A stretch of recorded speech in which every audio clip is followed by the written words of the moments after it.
যেই নবীর কথা আজীবন ওয়াজে শুনলেন, যেই নবীরে নামাজের তাশাহুদে বসে সালাতু সালাম পড়ে শোনা, যে নবীর জন্য দেহের তাজা রক্ত আমরা বিলিয়ে দিতে রাজি, ওই নবীর কবরের সামনে যে যখন দাঁড়াবেন আর ভাববেন আমার আর নবী থেকে ব্যবধান 5-6 হাত, এইখানে আমার নবী শুয়ে আছে, এইখানে আমি, আপনি কি ধৈর্য ধারণ করতে পারবেন?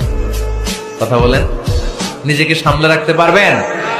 আমার নবীর কোন উম্মত প্রথম যখন উমরা করতে যায়, হজ করতে যায়, নবীর কবরের সামনে দাঁড়িয়ে নিজেকে সামলে রাখতে পারে না, চিৎকার দিয়ে কান্না আসে, চোখ দিয়ে ধা ধা করে অশ্রু ঝরে। যেই নবীর ভালোবাসা আমার হৃদয়ের মতো, আমার নবী নাকি শোয়া আছে এই জায়গায়, এই জায়গায় আমার নবী শোয়া। সহ্য হয় না, বুক ফেটে চিৎকার আসে, কিন্তু চিৎকার দেয়া যায় না। কারণ যে আয়াতের তাফসীর আপনাদেরকে শোনাচ্ছি, এই আয়াতটা বিষ্ণু নবীর কবরের উপরে লেখা, লা তারফাউ আসওয়াতাকুম ফাওকা